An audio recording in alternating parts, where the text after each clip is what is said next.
Tonight, we are cracking open a gilded pearl-clasped door into a side of royalty they never covered in your history class.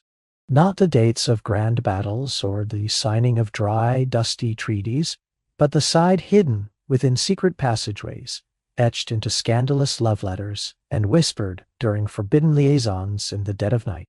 This is the kind of political pillow talk that didn't just spark rumors. It ignited wars, shifted borders, and toppled dynasties. Welcome to the shocking lust of kings, where crowns and corsets collide in the velvet shadows of absolute power. By the time our journey concludes, and the morning light begins to find its way through your window, you might find yourself wondering how any of these famous monarchs ever found the time for actual rule. It is a world of breathtaking excess and devastating vulnerability, a place where the human heart remains untamed by the weight of a crown. You will meet kings who maintained vast, meticulously organized harems as if they were vital departments of state, and queens accused of the unthinkable, finding a desperate solace in the arms of their own kin. There are emperors who transformed cold, white marble halls into scenes of staggering, feverish debauchery, and at least one royal figure who was so committed to his nocturnal pursuits that he commissioned a custom-built sex chair, an intricate piece of engineering designed specifically to accommodate his royal proportions and his insatiable appetites. But before we venture any further into these silk-lined corridors of the past, take a long, quiet moment for yourself. Adjust your surroundings until they feel exactly right. If there is a light still burning nearby, perhaps dim it now, allowing the room to soften into shades of blue and gray. If you have a fan, turn it on, and let that low, consistent background hum wrap around your thoughts like a protective cocoon.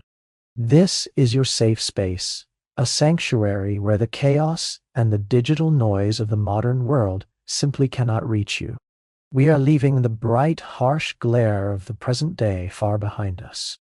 Take a slow, deep breath in, feeling the cool air fill your chest, and let it out, slowly, releasing the tension from your shoulders and your jaw.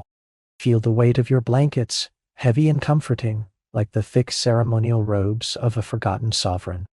Notice how the silence of the night begins to feel rich and textured, much like the heavy tapestries that once lined the walls of Versailles or the damp, cold stone of the Tower of London. You are no longer just a listener in the dark. You are a ghost, an invisible observer drifting silently through the long halls of time, where every creak of the floorboard holds a centuries-old secret, and every flickering candle flame tells a story of a heart that burned too bright and too fast for its own safety. As we prepare to pull back the first heavy curtain, remember that these figures, these icons carved in cold marble and painted in formal oil portraits, were made of the same fragile flesh and blood as you. They felt the same quick pulse of desire, the same hollow ache of loneliness, and the same desperate human need to be seen by someone who didn't care about their title or their lineage. They lived in a world where a single stolen kiss could be a treasonous act punishable by death, and where a whispered promise in the dark carried more weight than a formal royal decree stamped in wax. The air here in the past is cool and remarkably still, carrying the faint, lingering scent of ancient roses, expensive beeswax, and wood smoke. The modern world is fading away completely now, its frantic noise replaced by the rhythmic, steady heartbeat of history itself. We are moving away from the scandals of today and sinking into the deep, dark, quiet well of the past, where the stakes were absolute and the passions were legendary. Let yourself drift. Let the steady rhythm of my voice become the only anchor you need as we begin to descend into the narrative. We are stepping back now, further and further, through layers of silver dust and forgotten memories, until we reach the very beginning of the trail. We are moving toward the silk-lined shadows of the first great empire, where the concept of royal desire was first etched into the annals of time. Let the journey begin, softly and slowly. The air of the past has a physical weight to it, a dense and velvet-like stillness that feels worlds away from the frantic electric hum of our modern lives. To truly understand the lives of those who wore the crown, we must first understand the world they inhabited, a world built of sensory extremes, where every object was designed to overwhelm the soul and every room was a fortress of tradition. Imagine, for a moment, the physical reality of a royal bedchamber at the height of an empire. It is not merely a room. It is an environment of profound tactile richness, where the walls breathe with the memories of centuries. The scent is the first thing that greets you, a thick, sweet, and slightly smoky aroma of burning beeswax candles, mixed with the faint metallic tang of cold silver and the earthy musk of old, dried lavender tucked into linen presses. There is no artificial light here, only the soft amber glow that dances across walls lined with heavily embroidered silk. Reach out your hand in your mind and feel the surfaces. Your fingers brush against the cooling marble of a fireplace mantel, smooth and unyielding, before sinking into the deep, suffocating plushness of a velvet armchair. This is the architecture of Desire a World, where every physical detail was meant to remind you of the power, the cost, and the profound isolation of being chosen to rule. In these great palaces, architecture served a dual purpose that seems almost contradictory to our modern sensibilities. On one hand, these structures were designed for the ultimate spectacle. They were theaters of power, where every hallway was wide enough for a royal procession, and every ceiling was painted with gods that looked suspiciously like the reigning monarch.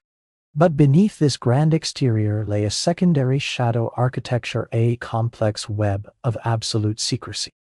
Behind the soaring walls of the state apartments were hidden corridors, narrow staircases tucked into the thickness of the masonry, and doors disguised as bookshelves or silk panels. These were the veins and arteries of the palace, through which favorites, mistresses, and clandestine messengers moved like ghosts, avoiding the prying eyes of the court. The palace was a machine designed to see everything while keeping its own heart hidden. A king could be surrounded by 10,000 courtiers and yet be entirely alone with his secrets, provided he knew which panel to push. It is in this tension between the public and the private that the true history of royalty was written. While the ambassadors argued over treaties in the mirrored halls, the real fate of nations was often decided in these cramped, candlelit passages, where a whispered word or a stolen map carried more weight than a formal declaration. And at the center of this architectural labyrinth sat the bed. To us, a bed is a place of rest, a private retreat at the end of a long day. But for a king or queen, the royal bed was something far more complex.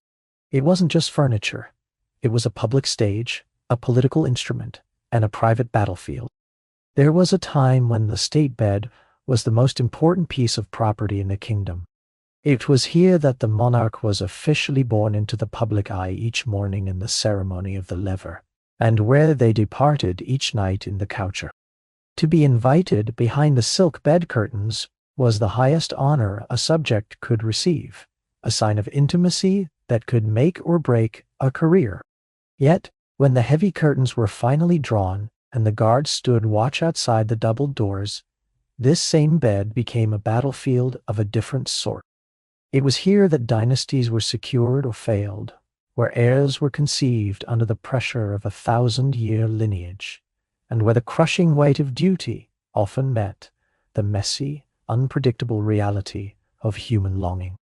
The bed was where a monarch was most powerful and most vulnerable, stripped of their robes, but draped in the expectations of an entire people. It was the only place where the person behind the crown could truly exist, even if only in the dark. Take another slow, steady breath. As you listen, feel the heavy curtains of history beginning to draw shut around you, just as they once did for the kings and queens of old. These curtains are thick, made of heavy damask and lined with blackout silk, designed to muffle the sounds of the outside world. Feel them closing out the noise of your day, the pings of notifications, the hum of traffic, the endless mental lists of things to do. They are blocking out the harsh blue light of the digital age, leaving you in a space that is soft, dim, and perfectly quiet. You are safe here in this imagined chamber. The walls are thick stone. The floors are covered in heavy rugs that swallow the sound of every footfall. The air is cool, perfectly still, and carries no stress from the world you left behind. In this space, time doesn't move in seconds or minutes, but in the slow, rhythmic flickering of a candle flame.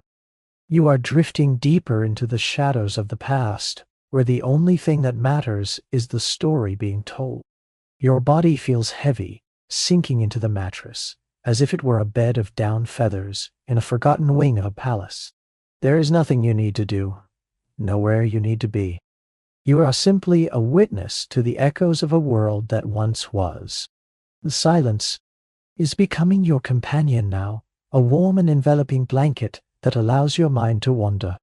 Through the corridors we are building. The light is fading to a soft charcoal gray, and the modern world is now nothing more than a distant memory, a faint hum that has finally ceased. You are ready to enter the heart of the mystery, to walk through the first door and see the reality behind the myth.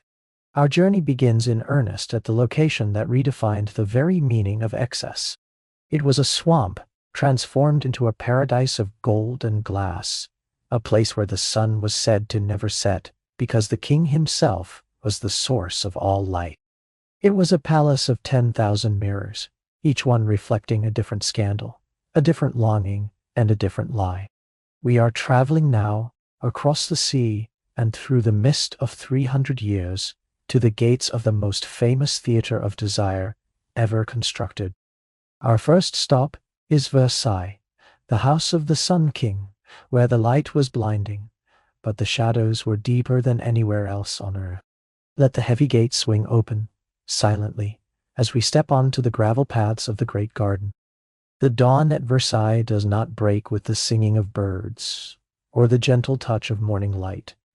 It breaks with the synchronized, rhythmic scratching of fingernails against a heavy golden door.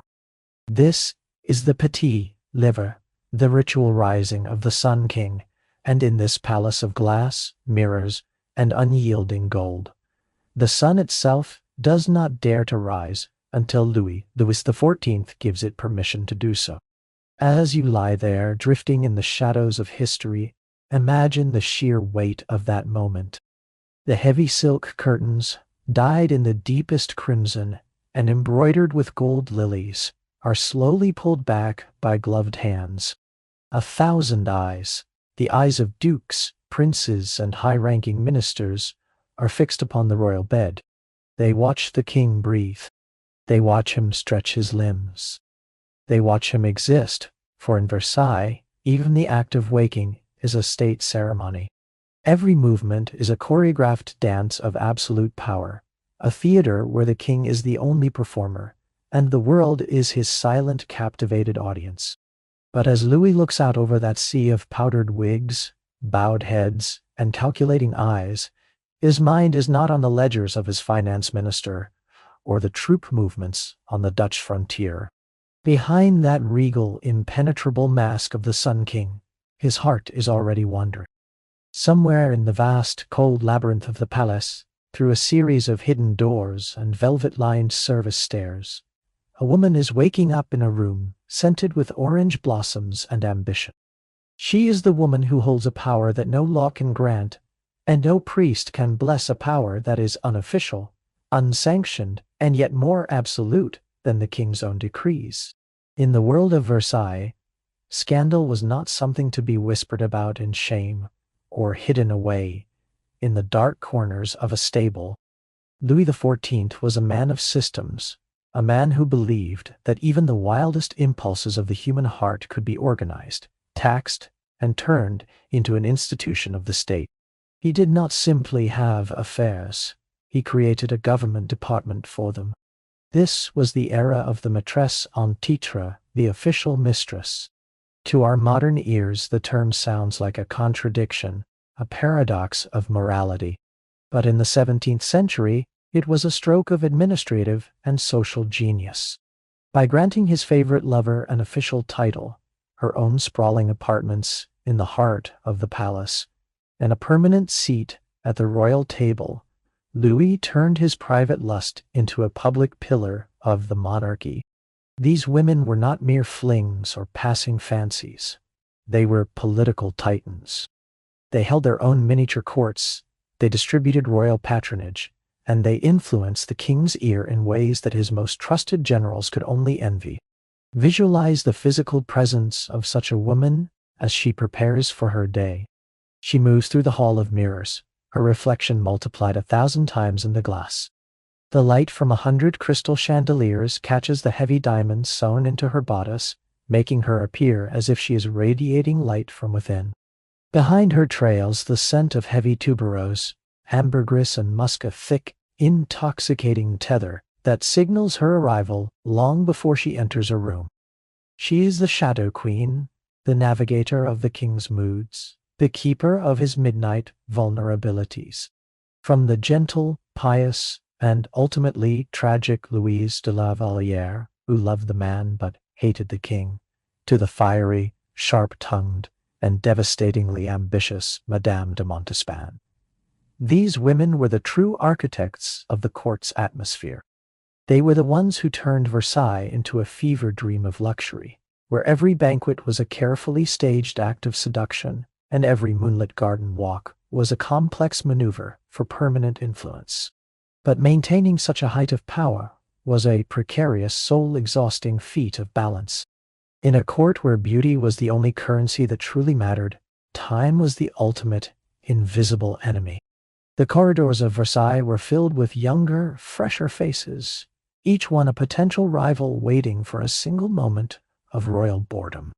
As the years passed, and the king's eyes began to wander, the desperation behind those golden walls began to rot, turning the sweetness of the palace into something dark, toxic, and dangerously hidden. This leads us into the deepest, coldest shadow of the Sun King's long reign, the affair of the poisons. As the sun began to set on the influence of Madame de Montespan, she felt the king's interest slipping away like sand through her fingers. In the damp, soot-stained streets of Paris, far away from the polished parquet floors and the scent of lilies, a hidden world of fortune-tellers, failed alchemists, and professional poisoners flourished in the dark.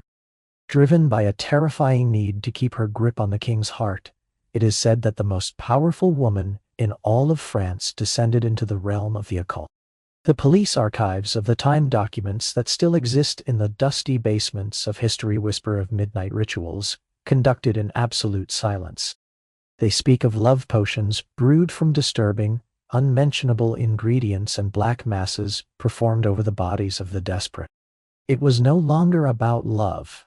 It was about the raw, visceral instinct for survival in a world that discarded women the moment their bloom faded. The revealed truth of that era suggested that the glittering sun-drenched court was fueled by something far more sinister than wine and music. It was powered by aphrodisiacs, succession powders, and lethal chemicals designed to eliminate rivals and bind the king's will to a single woman's desire. When the scandal finally broke, reaching its icy fingers into the very bedchamber of the king himself, Louis XIV realized that the paradise he had built, his perfect, orderly universe, was infested with shadows that he could no longer control or categorize. The Sun King had to face the reality that even he could not legislate the darkness of the human soul. Take a deep, slow, and intentional breath now. Let the cold, sharp edges of that ancient scandal begin to soften and dissolve. Let the darkness of the occult rituals fade away, replaced by the cool, restorative night air of the gardens of Versailles. Versailles at night is a different creature entirely. The crowds of ambitious courtiers have long since vanished into their beds. The scratching of fingernails at the doors has ceased. The heavy, gold-framed mirrors reflect nothing but the silence of the moon. All that remains in this vast silver world is the sound of the water. Louis XIV was obsessed with his fountains. They were the rhythmic heartbeat of his creation, the physical manifestation of his command over nature itself. Even now, in the quiet theater of your mind, listen to the steady, eternal splash of the Latona fountain. It is a perfect, consistent white noise, a sound that has remained unchanged for over 300 years. Splash, ripple, splash. The water falls over tiered marble basins, cooling the night air, washing away the frantic heat of the day's political ambitions and the lingering sting of the court's betrayals. Feel yourself sitting on the edge of a great stone pool, the mossy stone cool against your skin. The water is dark and deep, acting as a mirror for the silver light of a distant, indifferent moon. The gravel beneath your feet is damp with the evening mist. There is no one here to watch you. There is no hierarchy to maintain, no mask to wear. The air is heavy with the scent of wet stone, damp earth, and the ghost of night-blooming jasmine from the orangery. Everything in this moment is consistent. Everything is exactly where it is meant to be. The king is finally asleep, his heavy crown resting on a velvet pillow. The mistresses are dreaming of legacies and lost youth, and the fountains continue their endless, soothing, and hypnotic song. Your own pulse begins to slow, gradually syncing with the steady rhythm of the falling water. Each drop that splashes into the pool is a second passing unhurried, calm, and utterly peaceful. You are floating in the profound stillness of a royal night, protected by miles of ancient forest and thick, unyielding stone. The weight of the past is not a burden. It is a warm, heavy blanket that pins you gently to the present moment. The Sun King's world was a masterpiece of blinding light and public display, a theater where even the most intimate human act was turned into a statement of national glory. He chose to make his lust a matter of state, a grand golden performance for the entire world to witness. But as we prepare to leave the towering golden gates of France and cross the grey, churning and mist-covered waters of the English Channel, the entire atmosphere begins to shift. We are moving away from the sun-drenched marble and the loud, splashing fountains of Versailles. We are entering a world of thick, rolling sea fogs and silent, grey stone towers. While Louis XIV chose to broadcast the contents of his heart to the world, a different kind of sovereign and queen in a cold, northern land chose a path of absolute silence.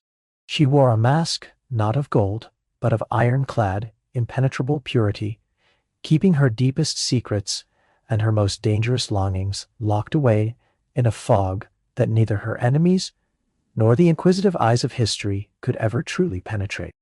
We leave the fountains of France behind, their sound fading into a distant murmur as we step into the swirling, cool vapors of Elizabethan England.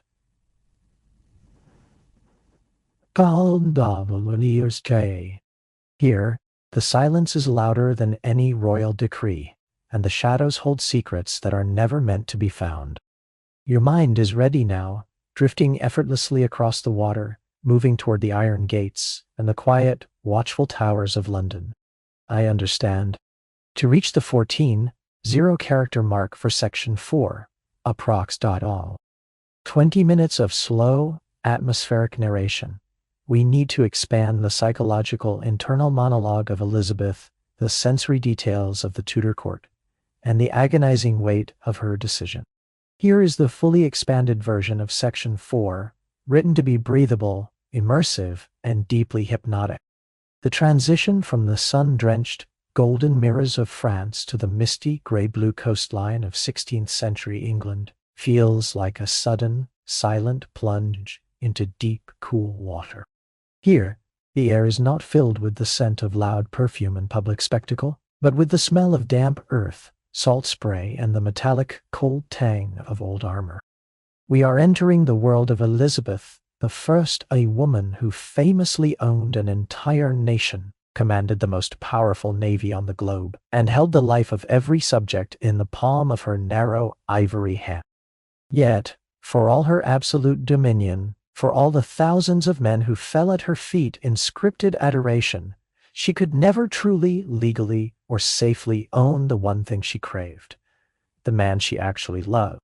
Imagine Elizabeth as she sits in her private chamber at Whitehall Palace, deep in the heart of a winter midnight.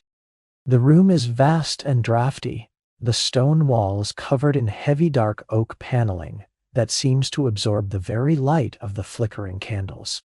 She is surrounded by a sea of advisors, ministers, and invisible spies, all of them watching her, every blink, analyzing every involuntary sigh for a hint of political weakness or personal fatigue. To the world, she is Gloriana, the Virgin Queen, a celestial and untouchable figure who is married only to England itself. She wears a thick mask of white lead and vinegar, the mask of youth, a ghostly painted face that hides the exhaustion, the flickering desire, and the profound, hollow loneliness of a woman who has traded her humanity for a crown made of gold and thorns. But even a mask made of iron, lead, and paint has its cracks. And through those microscopic cracks, the court catches glimpses of Robert Dudley, the Earl of Leicester. Dudley was the constant shifting shadow in Elizabeth's life, a man whose mere presence in her private apartments caused the long, cold corridors of Whitehall to vibrate with a nervous, electric energy. He was tall, athletic, and possessed a dark, magnetic charm that seemed to disrupt the Queen's legendary, stone-cold composure. When they were in a room together, the very air became heavy, charged with the crushing weight of things left unsaid for decades. They were childhood friends who had shared the absolute terror of imprisonment in the Tower of London, a bond forged in the literal shadow of the executioner's axe. They had looked into the abyss together as children, and that shared trauma transformed into a love that was both a sanctuary and a prison. As Elizabeth ascended the throne, that bond became the most dangerous secret in Europe. The whispers haunted every corner of the palace, from the drafty, soot-stained kitchens to the highest solar where the ladies-in-waiting gossiped over their embroidery. They spoke of late-night visits through hidden panels, of stolen, frantic glances during the royal hunt, and of the Queen's stubborn, baffling refusal to marry any of the foreign princes who lined up like beggars for her hand. The court watched with bated breath as Elizabeth danced the galliard with Dudley, her movements suddenly fluid, uncharacteristically soft, and undeniably human. They saw how she leaned toward him in the council chamber, her voice dropping to a low, intimate murmur that excluded the rest of the world, making the most powerful men in England feel like strangers in their own court. For those few stolen moments, she wasn't the cold, eternal icon of an empire. She was simply a woman in love with a man she could never publicly claim. However, there was a jagged, insurmountable obstacle in their path, a ghost that stood between them even in their most private moments. Robert Dudley was already married. His wife, Amy Robsart, lived a quiet, secluded, and perhaps lonely life in the countryside, far from the glittering, treacherous games of the Tudor court. As long as Amy lived, Dudley could be a favorite, a trusted advisor, or a secret lover, but he could never, under the laws of God or man, be a king. Then, on a quiet Sunday in September 1560, the world stopped turning. Amy Robsart was found dead at the bottom of a stone staircase in her home, her neck broken, her body cold. The news hit the court like a sudden thunderclap in a clear sky. Suddenly, miraculously, the obstacle was gone. The path to a royal marriage seemed to have cleared in an instant, as if by divine intervention. But instead of joy, a suffocating, oily atmosphere of suspicion and dread settled over England. Was it a tragic accident? A desperate act of suicide by a neglected, broken-hearted wife? Or was it something far more sinister? A royal clearance, a cold-blooded assassination carried out in the dark to make room for a queen's forbidden desire. The scandal was so immense, the smell of blood so fresh in the nostrils of her enemies, that it effectively paralyzed Elizabeth's heart. She realized, with a clarity that must have been agonizing, that if she married Dudley now, the world would forever believe she had murdered for him. The very crown she wore, the symbol of her divine right to rule, would be forever stained with the perception of a common, squalid crime. To save her throne, and to save England from civil war, Elizabeth had to distance herself from the only person who truly understood her soul. She had to retreat further behind her white-painted mask, turning her back on a life of domestic warmth to become the cold, eternal, and solitary icon of the state. She chose the power of the scepter over the pulse of her own heart, and in doing so, she became the most famous, and perhaps the most lonely ghost in English history. Take a slow, deep, and intentional breath now. Let the sharp tension of the Elizabethan court, with its hidden daggers and its even sharper tongues, begin to dissolve into the soft shadows of your own room. Imagine you are moving away from the crowded, whispering hallways of the palace, walking past the silent guards, and entering the Queen's private library at midnight.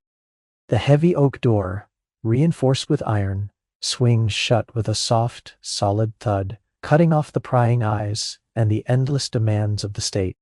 This is a place of absolute, sacred quiet. The only sound in this room is the rhythmic, hypnotic ticking of an ancient brass clock and the occasional, gentle pop of a drying log in the massive stone fireplace. The air here is cool, still, and incredibly thin. It carries the comforting, timeless scent of old parchment, dried iris root, and leather-bound books that have sat undisturbed for generations. These are smells that do not change over centuries. They are the sense of knowledge, of secrets held in eternal silence, and of a peace that can only be found when the world is asleep. Visualize yourself sitting in a high-backed, velvet chair by the hearth. The embers are a dull, glowing red, casting long, soft, flickering shadows across the polished floorboards. There are no masks here. No white lead paint to itch the skin. No heavy restrictive gowns stitched with 1,000 cold pearls. Just the simplicity of the silence. As you sit there, notice how the world of Elizabeth, the world of crushing duty, secret heartbreak, and impossible, heavy choices seems to pull back into the mist. It is no longer a vivid, painful drama. It is merely a story written in an old book, and that book is now gently, slowly closing. The struggle for power is over. The man she loved has been dead for 400 years, and the Queen herself is finally truly at rest in the quiet marble of Westminster. Feel the muscles in your neck, your jaw, and your shoulders loosen completely. The weight of the world, much like the weight of a heavy Tudor crown, is something you are allowed to set down now. You are in a safe harbor of history. The thick fog outside the library windows is protective and silver, a velvet blanket that hides you from the light and the demands of tomorrow. Everything is still. Everything is soft. You are drifting in the quiet, undisturbed center of an empire that has long since passed into the realm of legend. Your breathing is slow, steady, and effortless. Each inhale brings in the cool library air. Each exhale releases a little more of the day's lingering noise. You are floating in the amber, fading light of the past, where the only thing that matters is the calm, steady rhythm of your own heart. Elizabeth I built a fortress of stone and silence around her heart to protect her kingdom, turning her forced solitude into a legendary, untouchable strength. She remained a virgin queen until her very last breath, a woman who chose to be a god because she was forbidden from being a wife. But as we leave the grey, misty towers of London and the silent library behind, we move toward a very different kind of female power. Far across the frozen, wind-swayed plains of Europe, in a land of endless snow, golden domes, and vast, dark forests, another empress was rising. She did not wear a mask of virginity. She did not hide her heart behind a veil of grey sea mist. Instead, she took the rigid rules of male power and rewrote them entirely in her own image, embracing her desires with a fearlessness that shocked the world and redefined the throne. We are traveling now, leaving the silence of the English library for the echoing marble halls of St. Petersburg. Here, the air is much colder, the wind howls against the glass, but the passions burn with a much fiercer, more dangerous, and more brilliant flame. The snow is falling softly now, covering the tracks of the past, as we cross the border into the sprawling, majestic realm of Catherine the Great. Your mind is calm, your body is heavy, and we are moving deeper into the winter night. Russia is a land of eternal ice, a vast and silent territory where the wind howls across the endless steppes and the nights seem to last for an eternity.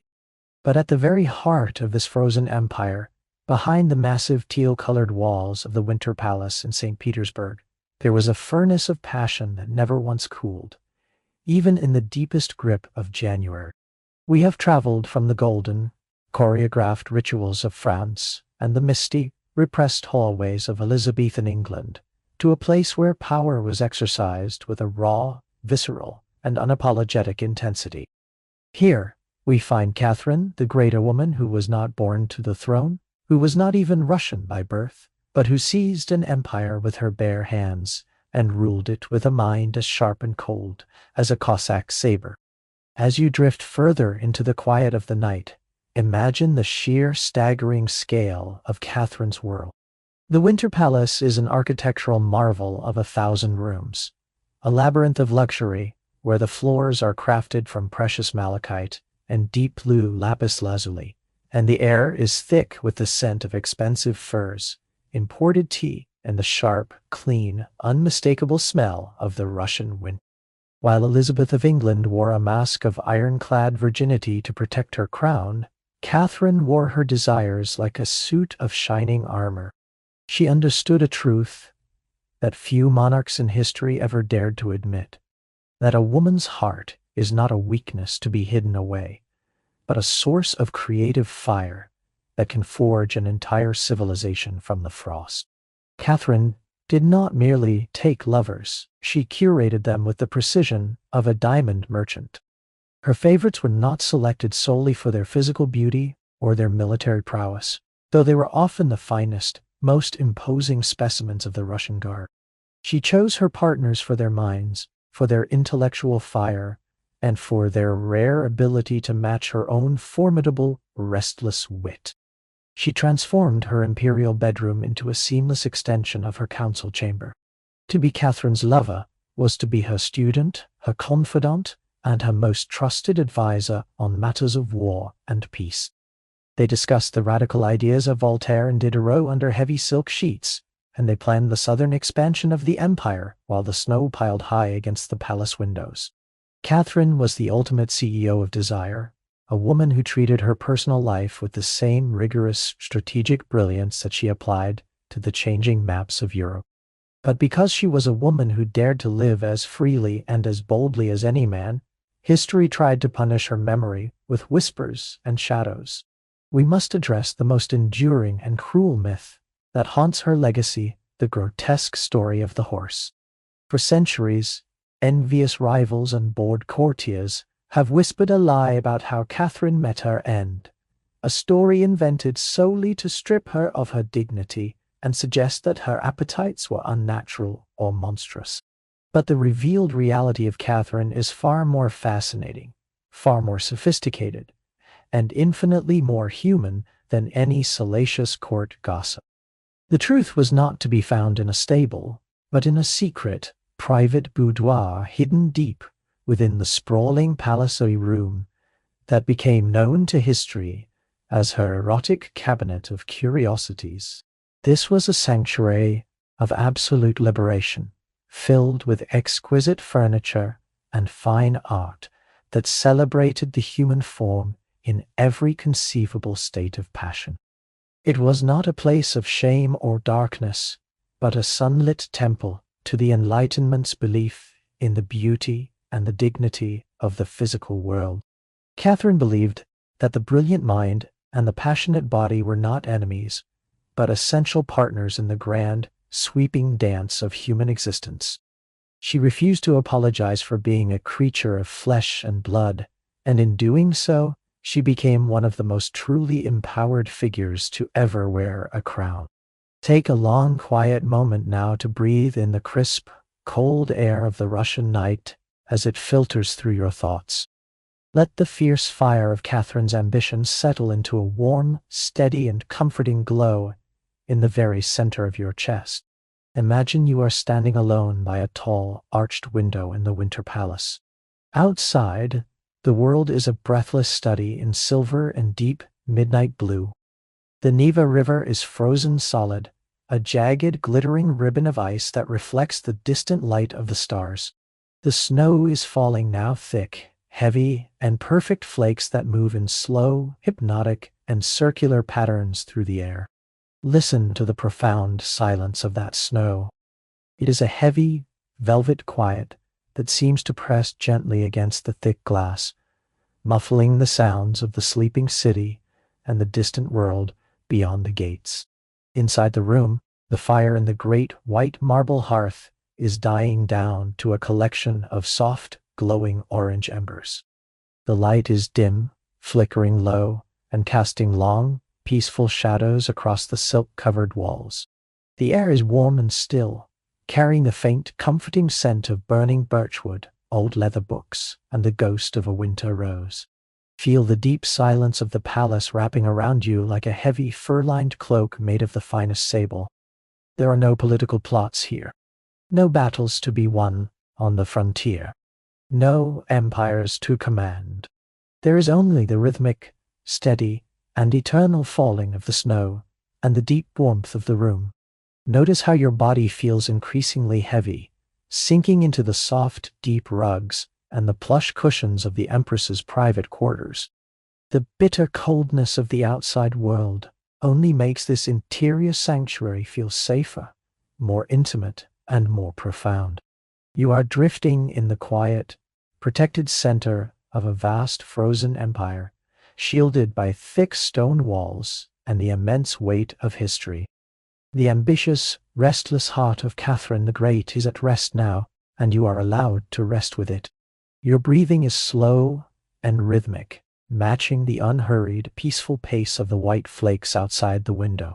Inhale the stillness of the winter. Exhale the noise of the day. Catherine's world was one of cold marble and fierce intellectual passion, a realm where a single woman's will could reshape the borders of the known world.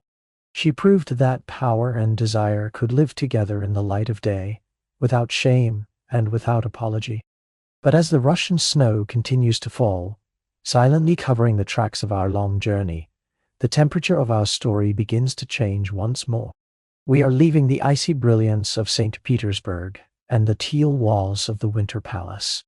We are traveling back toward the west, toward an island nation that had grown tired of gloom, tired of war, and tired of repression. We are moving from the fierce, serious fire of an empress to the warm, laughing, and golden light of a king who turned an entire kingdom into a celebration of life itself. We are crossing the continent to meet a man who is known not for his conquests on the battlefield, but for his boundless merriment, a monarch who believed that the best way to rule a nation was with a fine glass of wine in one hand and a beautiful woman in the other. We are leaving the deep cold of Russia for the sun-dappled gardens and the lively theaters of the Restoration. We are heading toward the welcoming court of the merry monarch. Your journey continues, drifting through the air like a single flake of snow, moving toward the warmth of a new light. After the long, frozen silence of the Russian winter, the air begins to soften, turning sweet and heavy with the scent of blooming jasmine and the salt spray of the English Channel. We are moving away from the rigid, intellectual fire of Catherine's court and drifting toward a time of laughter, music, and the gentle, rhythmic clinking of crystal glasses in the soft moonlight. Imagine the year is 1660. For over a decade, England has been a land of gray shadows and hushed voices. a place where the heavy wooden doors of the theaters were boarded up with iron nails, where the colorful maypoles were chopped down by order of the state, and where even the simple, honest joy of a Christmas feast was forbidden by a somber, puritanical rule that feared the pleasures of the flesh more than it feared the cold. The nation was holding its breath, waiting in the dark for the return of the light. And then, like a sudden, brilliant burst of spring sunshine through a heavy cloud, the king returned. Charles II stepped onto the pale, pebbled shores of Dover, not just as a monarch, but as a living symbol of the Great Restoration. A restoration not just of the ancient throne, but of the human spirit's fundamental right to seek pleasure, beauty, and love without the weight of shame. He was the merry monarch, a tall, dark-haired man with a quick, effortless wit and an even quicker smile, who had spent his long, wandering years of lonely exile in the glittering, sun-drenched courts of Europe. There, in the palaces of France and the villas of Italy, he had learned a profound and quiet truth: that life is far too fragile, far too unpredictable, and far too short to be spent in gloom or resentment. When he finally entered the city of London, the cobblestone streets were strewn with fresh flowers. The wine flowed freely from the public fountains, until the basins ran red, and the heavy air was filled with the joyous rhythmic sound of 1,000 church bells ringing in unison. Charles didn't just bring back the crown, he brought the celebration of life back with him, and at the very center of that golden era was his own legendary, unquenchable, and deeply human heart. As you settled deeper into the warmth of your pillows, let the rhythmic, slow-rolling pace of this new era wash over your mind like a gentle incoming tide. The court of Charles II was a masterpiece of organized chaos and elegant, refined debauchery. It was a world where the rigid, suffocating hierarchies of the medieval past began to melt away like wax in the sun, replaced by a new meritocracy of charm, intelligence, and physical beauty. While other kings looked for their mistresses exclusively among the high-born duchesses and weary, distant princesses, Charles was a man who followed his instincts and his heart wherever they led, even if they led him far from the guarded gates of the palace, to the noisy, crowded, and vibrant pits of the London theaters. Imagine the sensory richness of the scene at the Theatre Royal in Drury Lane on a warm afternoon. The air is thick and heavy, carrying the smell of hundreds of flickering tallow candles, expensive tobacco, and the sharp, refreshing citrus tang of fresh fruit. Down in the noisy pit, a young woman moves through the crowd with an easy, rhythmic grace, her voice a melodic and cheeky song, as she sells her wares to the wealthy and the poor alike. Oranges! Fine Seville oranges! Fine Seville oranges! This was Nell Gwynn. She was a true child of the London streets, a girl who had survived and flourished by her quick wits and her infectious, earthy humor. She was a commoner in every sense of the word, a woman of the people. Yet when she stepped onto the stage to perform, she possessed a magnetic, glowing radiance that caught the eye and the weary soul of the king himself. Nell Gwynn was the ultimate, living antithesis to the cold, lead-painted masks of the royal past. She was real. She was loud. She was unapologetically, vibrantly herself in a world of pretension. When Charles invited her into his private guarded world, she didn't try to act like a stiff lady of the court or a fragile porcelain doll. She treated the king like a man, mocking his royal pomposity and making him laugh in a way that no foreign princess ever could. She became the Protestant whore, as she jokingly called herself to differentiate from the king's more unpopular Catholic mistresses, and she won the enduring heart of a nation in the process. Their love was not a calculated political alliance or a dark, occult secret whispered in fear. It was a genuine, laughing, and deeply loyal companionship that lasted for the rest of their lives. In the quiet, protected moments behind the heavy velvet curtains of the royal apartments, away from the prying eyes of the ministers and the spies, Nell and Charles found a rare kind of sanctuary, a place where the king could finally forget the heavy, crushing burden of the Restoration and simply be a man who was loved for his company, not his crown. But even the longest, most beautiful party must eventually come to a quiet, inevitable close. As the golden years turned into decades, and the warm light of the Restoration began to dim into the long twilight of an era, the merry monarch faced his final evening.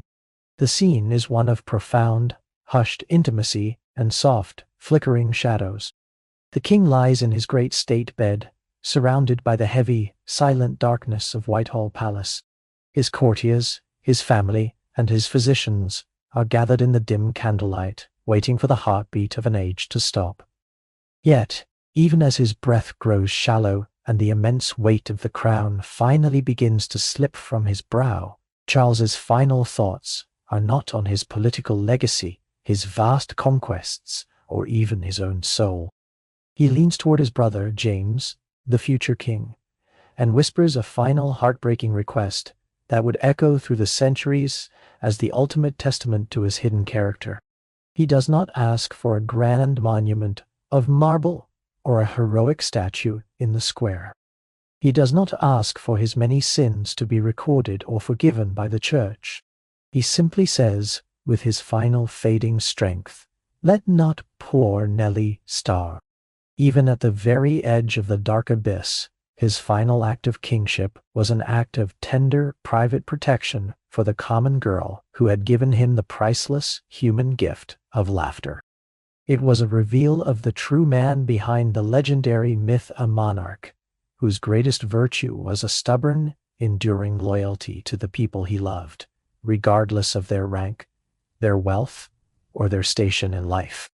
Take a slow, deep, and peaceful breath now, and let the cheerful, distant music of the Restoration fade into a gentle, rhythmic hum in the back of your mind. Imagine you are sitting in a small private study in a quiet, forgotten corner of a royal hunting lodge, far from the noise of London.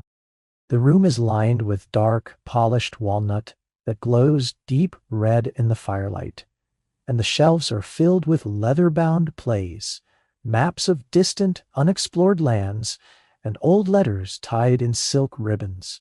The only light in this sanctuary comes from the fireplace, where a thick, ancient oak log is slowly and peacefully turning into white ash. Listen to the sound of that fire. It is a soft, domestic, and comforting crackle, a rhythmic, snapping warmth that seems to synchronize perfectly with the steady, calm beating of your own heart. Crack.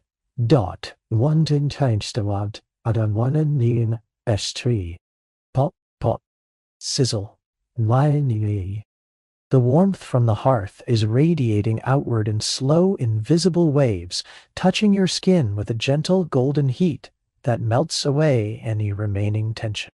The air in the room is cozy, perfectly still, and carries the faint, sweet scent of wood smoke, old sherry, and dried rose petals.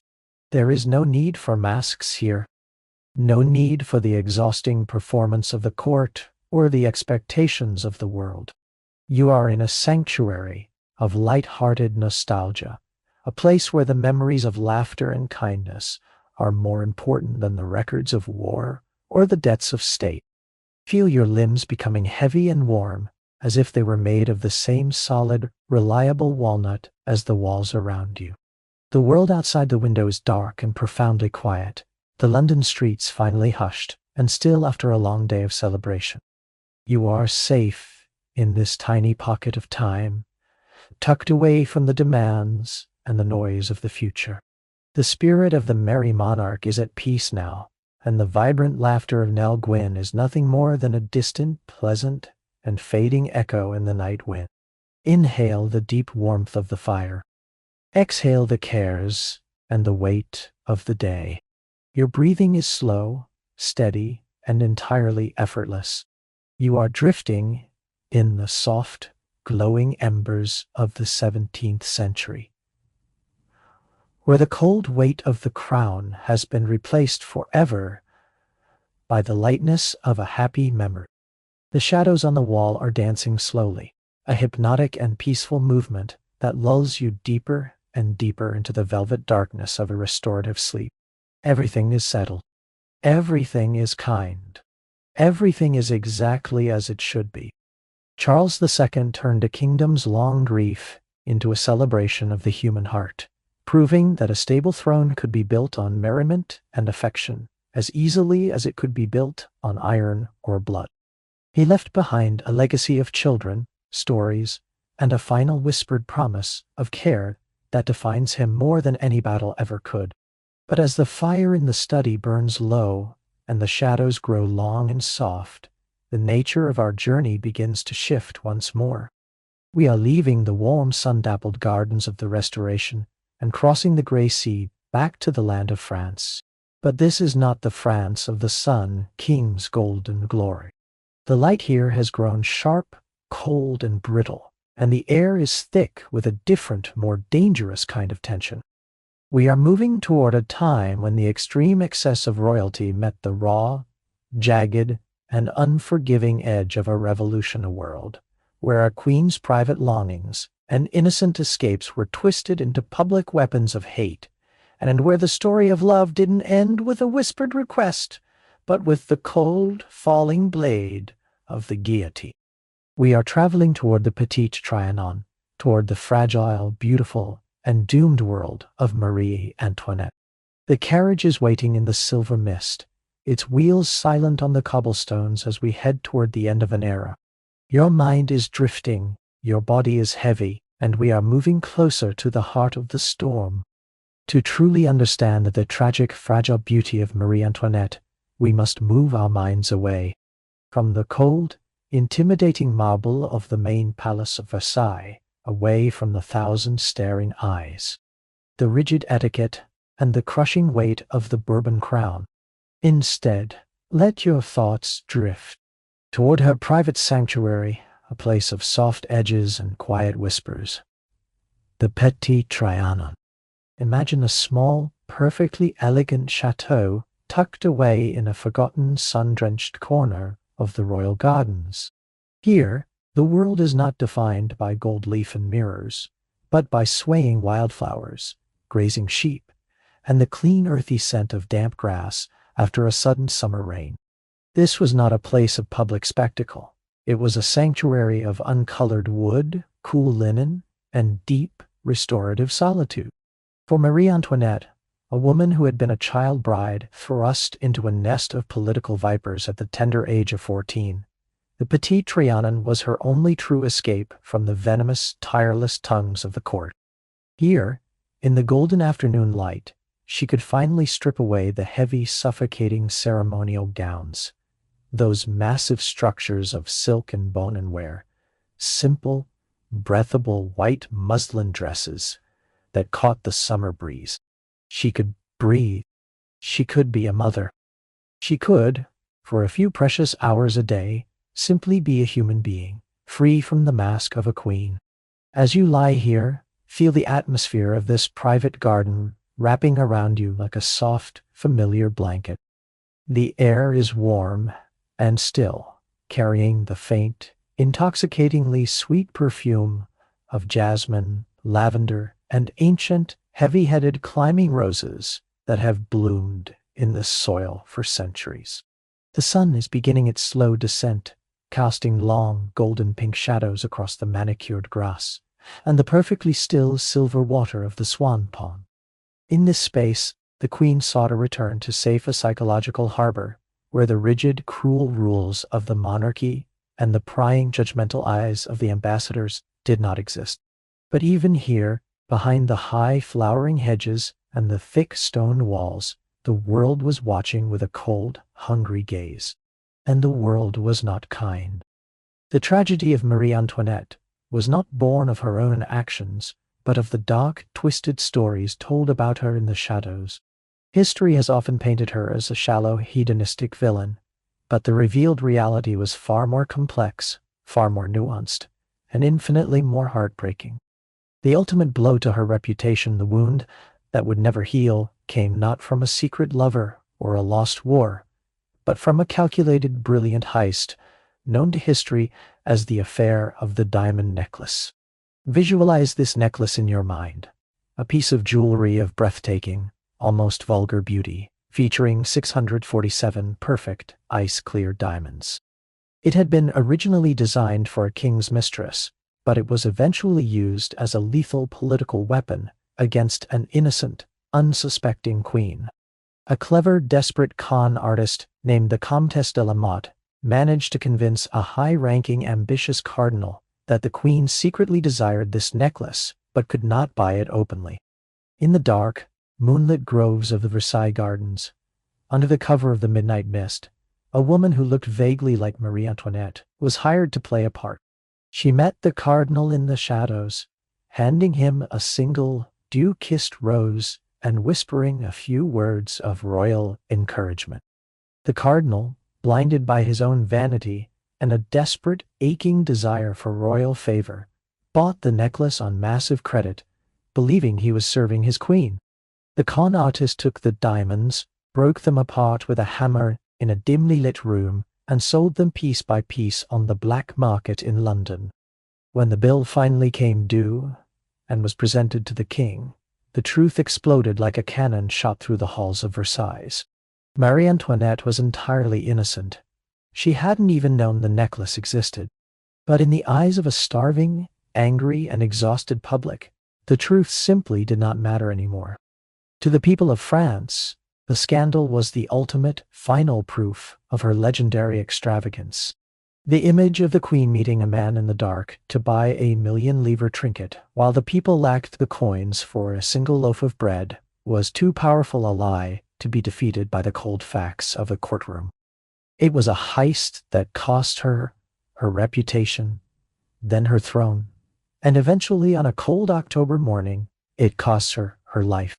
As we drift even deeper into the heavy silence of the night, we must address the most famous lie of all, the one that has echoed through every textbook and every classroom for over 200 years.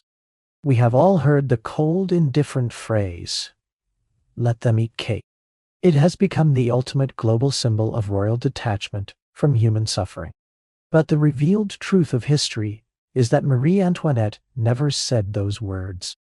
The phrase had been appearing in French folklore and satirical stories for decades before she had even stepped foot in the country. She was, in reality, a woman who gave deeply and privately to charity, who felt the weight of her people's suffering until it made her physically ill, and who spent her final, agonizing days in a damp, freezing prison cell, writing letters of immense grace and total, unconditional forgiveness. She didn't lose her life to a piece of cake. She lost her life to a narrative, a story, constructed by those who needed a scapegoat for a crumbling ancient system that could no longer support its own weight. Take a slow, deep, and peaceful breath now. Let the sharp, jagged edges of the French Revolution, the noise of the angry crowds, and the tension of the courtroom fade into the soft, velvet shadows of the evening. Imagine you are walking beside the Queen through the gardens of the Petit Trianon at twilight. The sky is a deep, bruised purple, and the first stars are beginning to peek through the canopy of ancient oaks. Listen to the sound of her silk gown as it brushes against the tall, cool grass and the smooth stone paths. It is a soft, rhythmic rustle, a constant, shushing sound that mimics the gentle, natural rise and fall of your own breathing. The world of politics, of angry pamphlets, and of falling blades is miles away, hidden behind the horizon.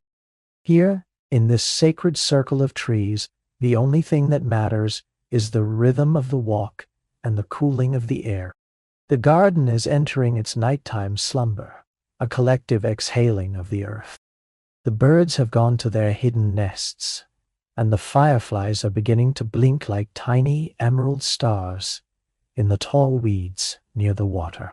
The air is cooling rapidly now, bringing the refreshing, grounding scent of wet stone, damp earth, pine needles, and the cold water of the pond. Feel the muscles in your body sinking into a state of absolute, heavy, and profound tranquility. You are protected by the ancient, silent trees and the sacred quiet of the past. The lies of history cannot reach you here. They have no power in this sanctuary. The safe space the queen worked so hard to build for herself, a place of simple clothes and honest thoughts, is now yours to inhabit and explore. There is nothing to defend, nothing to prove, and no mask to wear for a judgmental court.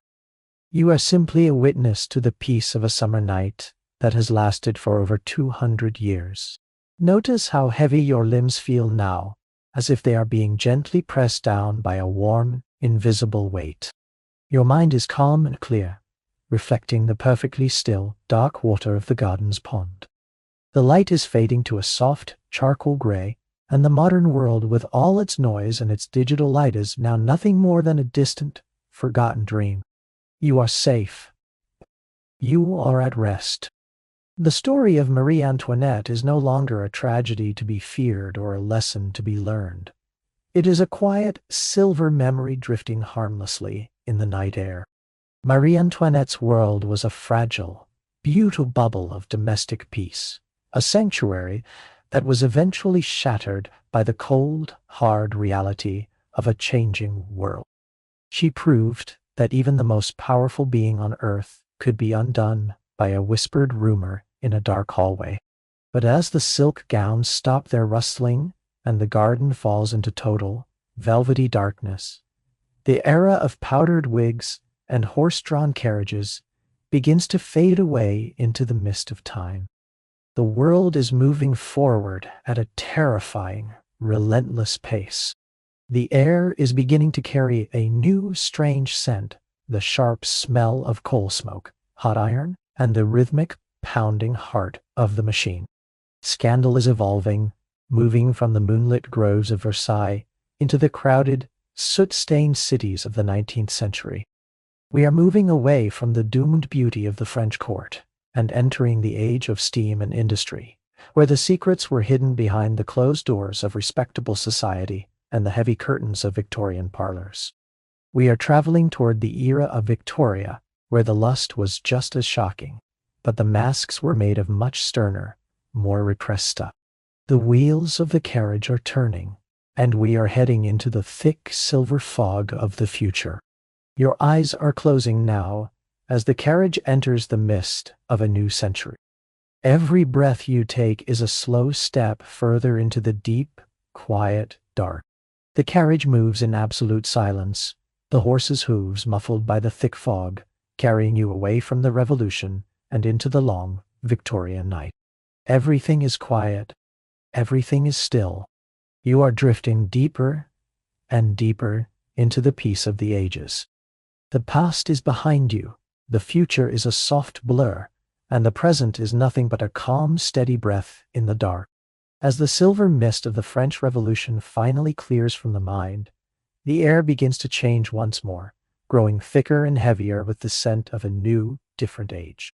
The smell of damp garden roses and revolutionary gunpowder fades away entirely, replaced by something much more industrial, yet strangely more intimate, more private, and more shrouded in layers of wool and silk. We are entering the soot-stained, gaslit streets of Victorian London in the late 19th century. On the surface, this is a world of rigid, unyielding morality, of stiff high collars, and of a queen who was famously not amused by the frivolities of human life. It was a society so intensely modest, so fearful of the physical, that it draped its heavy piano legs in thick fabric to avoid any hint of indecency. But beneath that thick, suffocating blanket of Victorian repression, the human heart and its many hidden, pulsing hungers was beating faster, hotter, and more frantically than ever before in the history of the island. We are following the quiet, heavy, and deliberate footsteps of a man who spent almost his entire life waiting in the formidable, mountain-like shadow of a legendary mother. This was Albert Edward, known affectionately to his inner circle of friends as Bertie, the future King Edward VII, while his mother, Queen Victoria, embodied the stern, mourning, and colorless soul of an expanding global empire. Bertie was the living, breathing, and red-blooded heart of the Gilded Age. He was a man of immense royal proportions, both in his physical stature and his unquenchable lifelong appetite for the finer, softer, and more indulgent things in life. To his subjects in England, he was the respectable, dutiful, and perhaps slightly boring Prince of Wales. But whenever the weight of the crown-to-be grew too heavy for his broad shoulders, Bertie would find a way to escape the grey skies of London. He did not head for the quiet, lonely countryside or the cold, mist-covered hunting lodges of the Scottish Highlands. Instead, he headed for Paris, the city that was, in his eyes, the only true playground for a prince who wished to truly live. Imagine the thick, intoxicating, and sensory atmosphere of Paris in the late 1800s. It is the absolute height of the Belle Époque, a golden time of peace and artistic explosion. The air is warm and heavy, saturated with the complex scent of green absinthe, expensive Cuban cigars, and the faint, powdery perfume of the cabaret dancers lingering in the velvet-lined hallways. While London was a city of should-nots and stern religious lectures, Paris was a city of why-nots and whispered, elegant invitations. Bertie was a king in all but name at the legendary Le Charbonnet, one of the most luxurious, expensive, and famous houses of pleasure in the entire world. This was not a place of darkness, squalor, or shame. It was a sprawling multi-story palace of indulgence, where the walls were lined with hand-painted Japanese silk, the massive bathtubs were plated in solid, gleaming gold, and the guests were the absolute elite of European royalty, art, and intellect. But as the years passed, and the prince's legendary fondness for 12-course French dinners, rich truffles, and vintage champagne began to take a visible, heavy toll on his royal waistline, his impressive physical proportions became a bit of a logistical challenge in the intense intimacy of the bedroom. Bertie was a man of direct action and simple desires, but he was also a man of the modern, industrial age, an age that firmly and proudly believed every human problem, no matter how delicate, could be solved with a bit of clever engineering, fine craftsmanship, and a touch of imagination. This leads us to the ultimate, carefully guarded, and most curious secret of the Gilded Age, a piece of mechanical furniture so legendary that it remained hidden in the deep, dark shadows of history for decades after his death. The siège d'amour, or the love chair. Visualize this incredible, bizarre, and masterfully crafted object in your mind, designed by the finest, most discreet cabinet makers in Paris, specifically for the unique physical needs of the Prince of Wales. It was a masterpiece of polished, dark mahogany, deep crimson velvet, and ingenious mechanical design. It wasn't just a chair. It was a functional, structural marvel of the late 19th century.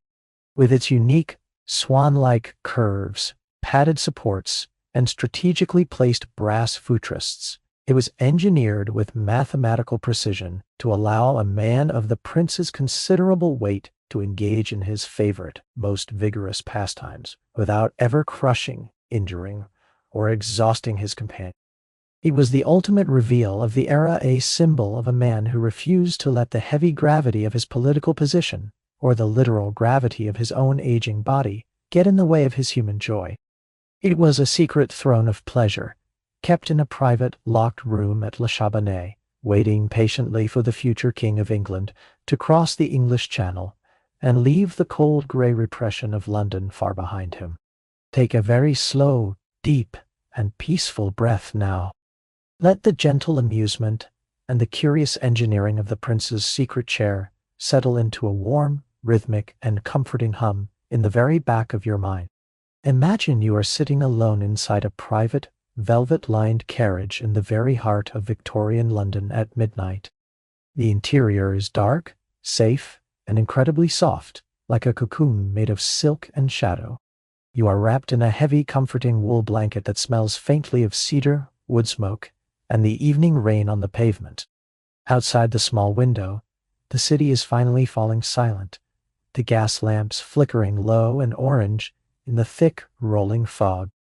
Listen to the steady, hypnotic, and timeless sound of the horse-drawn carriage as it moves along the empty moonlit streets. It is perhaps the most soothing, most grounding sound in the entire world. The rhythmic, consistent clip-cloppa of heavy iron hooves against the wet, ancient cobblestones of the city. Clip, tit, ch, clop, dot all. Clip, body, clop, dot, dow. The carriage sways gently from side to side, a slow rocking motion that feels like a heavy wooden cradle being pushed by a steady invisible hand. There are no flickering lamps here to distract your eyes, no crowds to navigate, and no royal duties to perform for a global empire. The rhythmic, low-frequency vibration of the wheels on the stone acts as a deep, resonant massage for your weary mind, shaking loose the very last remnants of the day's worries, the week's anxieties, and the century's noise. The air inside the carriage is cool, perfectly still, and incredibly refreshing to your lungs. You can hear the distant, muffled, and mournful chime of a clock striking the hour of midnight. But it feels 1,000 miles away, belonging to a world of time and schedules that you no longer inhabit. You are in a moving sanctuary, traveling effortlessly between the solid, heavy world of history and the fluid, light world of dreams. Notice how heavy your body feels now, sinking deeper and deeper into the plush, padded seat until you can no longer tell exactly where your skin ends and the soft velvet begins. Your head rests against the soft fabric, and with every rhythmic, steady strike of the horse's hooves on the stone, you feel yourself drifting further and further away from the waking world.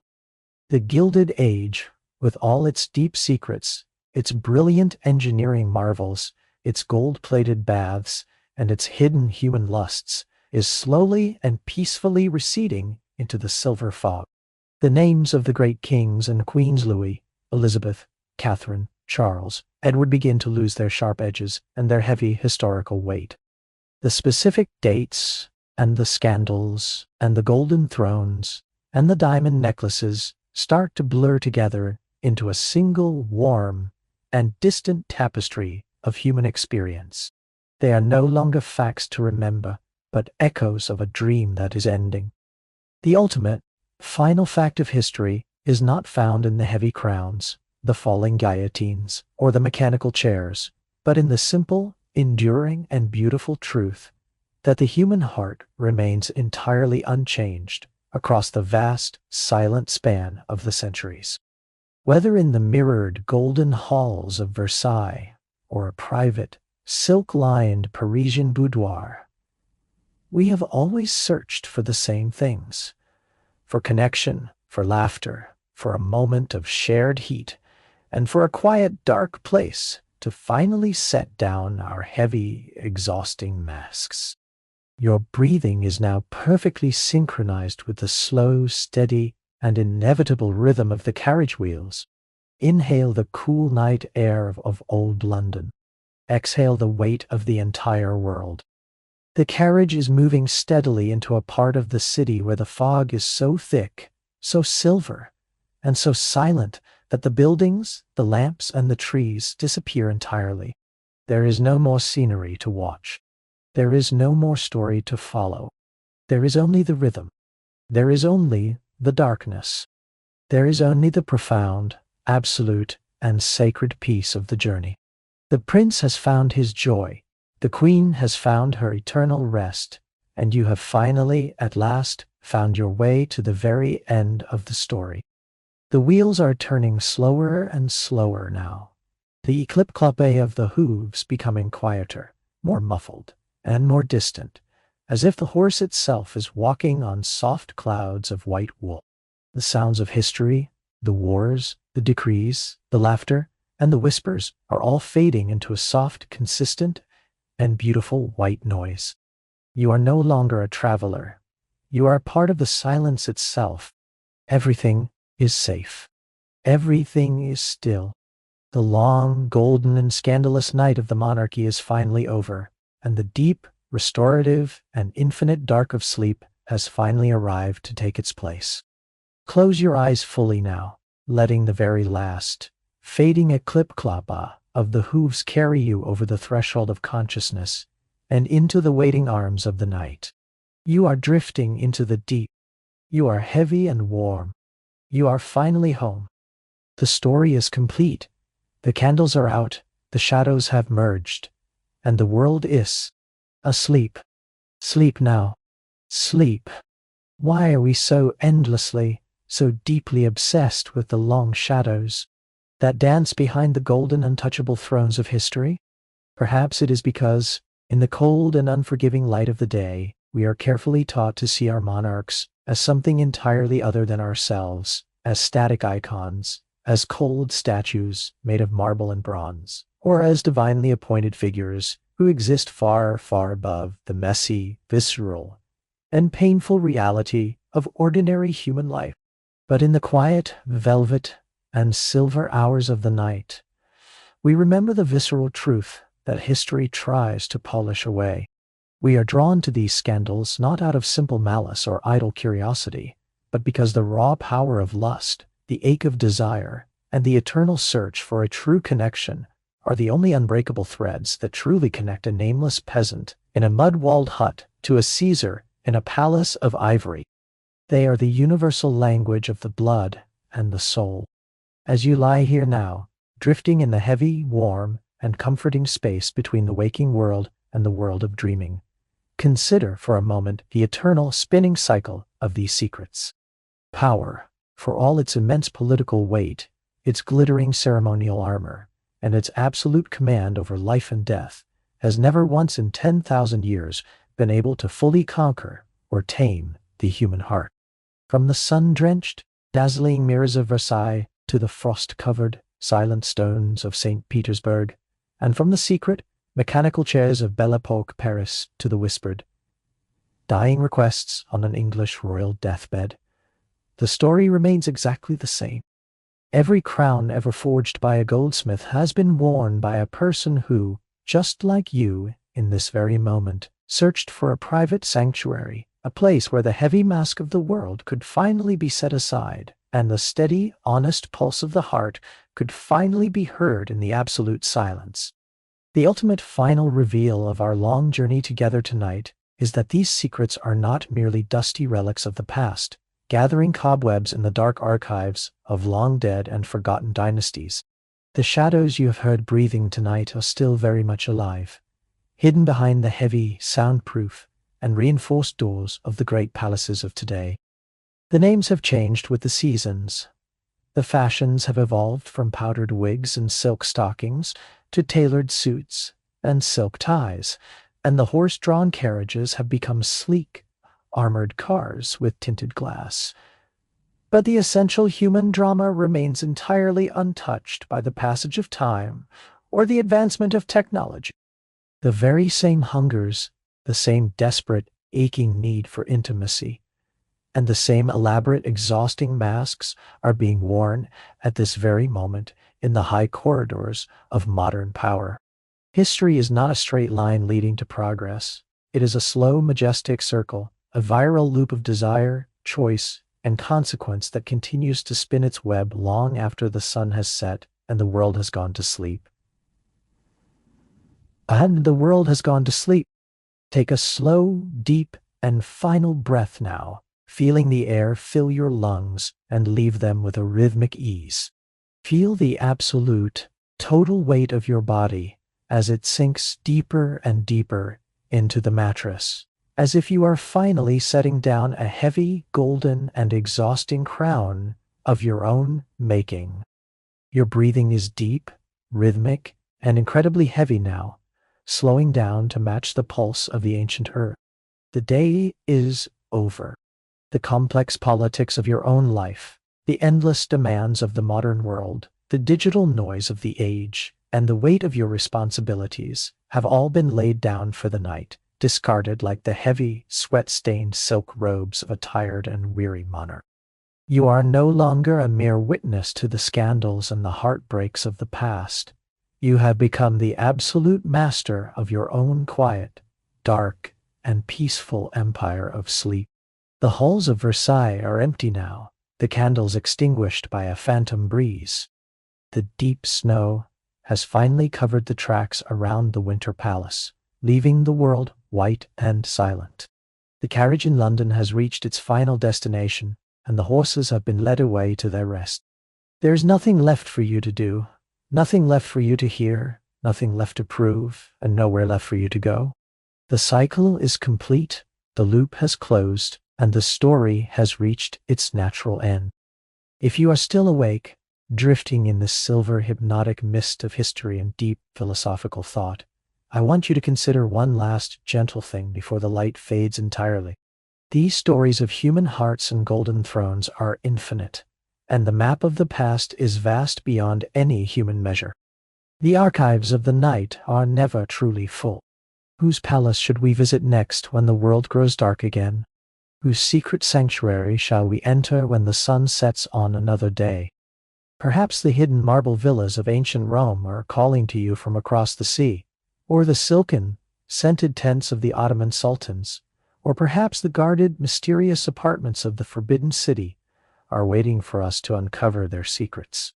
But for now, let those questions and those distant images float away like autumn leaves on a dark, slow-moving river. Your journey has reached its final peaceful destination. The secrets are safe within you. The fire in the hearth has turned to soft gray ash, and the long, golden night of history has finally given way to the deep, restorative, and infinite peace of the dark. You are drifting. You are heavy. You are warm. You are finally home in the silence. The crown is gone. The mask is off. There is only the breath. There is only the dark. There is only the peace that passes all understanding. You are falling into the velvet. You are sinking into the stars. You are disappearing into the quiet center of the circle. Sleep. Sleep. Sleep. Ut. The candles have finally completely burnt down to the very last of their weary wicks, the small, flickering golden flames dancing one last rhythmic time before vanishing forever into the deep, velvet darkness of the royal chamber. The long, echoing stone halls of history, those vast, cold corridors once filled with the frantic, desperate whispers of spies, the loud rustle of expensive silk, and the heavy, crushing weight of absolute royal command are at last and entirely quiet. There are no more hurried footsteps on the polished marble floors. There are no more heavy iron carriages rattling over the moonlit cobblestones. The grand, gilded doors of the great palaces have all been swung shut and bolted firmly from the inside, sealing away the scandals, the triumphs, the betrayals, and the quiet heartbreaks of 1,000 long years. The sun has finally set on every empire we visited together tonight, leaving behind only the long, cool, and peaceful shadows of the forgotten past. As you lie here now, perfectly still and perfectly safe within your own sanctuary, feel the names we have spoken tonight beginning to drift slowly away from your mind, like golden autumn leaves falling into a deep, dark, and silent well. Imagine them one last time, no longer as towering icons of power or figures of myth, but as simple human souls who have finally found their rest. Louis, the magnificent Sun King, no longer shines in his dazzling hall of mirrors. He is sleeping now in the cool, silent, and protective stone of Saint Denis, far from the blinding, exhausting glare of his own earthly glory. Elizabeth, the Virgin Queen, has finally set down her heavy, lead-painted mask and her sharp crown of thorns, resting in the eternal, gray, and sacred quiet of the Abbey, where no counselor or enemy can ever disturb her profound peace again. Catherine, the great empress of the frozen north, has left her dark Neva river and her glittering golden domes, a restless, brilliant mind finally finding the absolute stillness that the Russian winter always promised but never quite delivered. The merry monarch Charles has seen his very last celebration, his final whispered promise of care and loyalty fulfilled, leaving the sun-dappled gardens of the Restoration to grow wild, green, and silent under the eternal English moon. And Marie Antoinette, the beautiful, misunderstood, and doomed queen of the Petit Trianon, has finally found the absolute, unbreakable sanctuary she always craved, far beyond the reach of the cruel lies, the diamond necklaces, and the cold falling blades of the waking world. They are all gone now into the mist. They have all laid down their heavy burdens. They are all sleeping deeply in the cradle of history, where the noise and the judgment of the living can no longer reach them or touch them. They are safe in the dark, and so are you. There are no more secrets to uncover tonight. There are no more scandals to whisper about in the velvet dark. There is only the vast, profound, and healing silence of the passing ages. The ink on the ancient pages of the past has finally dried, and the heavy book has been closed and placed on a high, dusty shelf, where it will remain undisturbed and forgotten until the world turns toward the light again. Every mystery we explored, the hidden backstairs of Versailles, the engineered chairs of Paris, the stolen roses in the garden, and the secret letters written in blood and tears, has been dissolved into this single, dark, and perfect moment of absolute peace. The immense gravity of the crown has been replaced by the gentle, natural weight of your own limbs, sinking deeper and deeper into the soft, welcoming, and warm embrace of your bed. Rest your head now, letting the very last of your drifting thoughts dissolve into the silver mist of the room. The silk of the sheets has cooled against your skin, and the air around you is still, quiet, and perfectly neutral, carrying no more stories and no more demands. The story is over. The journey is finished. You have traveled across vast continents and through turbulent centuries, through the heat of human passion and the bitter cold of the revolution, only to arrive back here, in this small, sacred, and private space of your own. You have earned this long silence. You have earned this deep rest. You are the monarch of this moment, and your only decree is to let go of the world. Notice how the rhythm of your breathing has become a slow, heavy, and entirely effortless wave, pulling you further and further away from the jagged shore of the conscious world. There is nothing left to hold on to. There is no more need to listen to the voices of the past. The voice you are hearing now is becoming a part of the background, a soft, white, and rhythmic noise that is merging perfectly with the darkness of the room. You are no longer a student of history or a witness to the scandals of the past. You are simply a breath in the dark, a soul entering the infinite and restorative space of sleep. The silk has cooled to the touch. The fire in the hearth has gone out, leaving only the warmth in the stones. The stars are fixed in their ancient places, watching over the silent, empty palaces and the vast, sleeping world below. Every king, every queen, and every commoner who ever loved, fought, or lost is at peace tonight, and now, at last, so are you. The great, viral loop of human desire has stopped its restless spinning, leaving only the calm, steady, and quiet center of the circle. You are drifting into the gray. You are sinking into the blue. You are disappearing into the deep, restorative, and holy dark of the night. The marble is cold. The iron is still. The gardens are empty. The names are fading. The dates are dissolving. The weight is lifting. You are floating on a sea of silk and shadow. Every breath is a step deeper into the forest of dreams.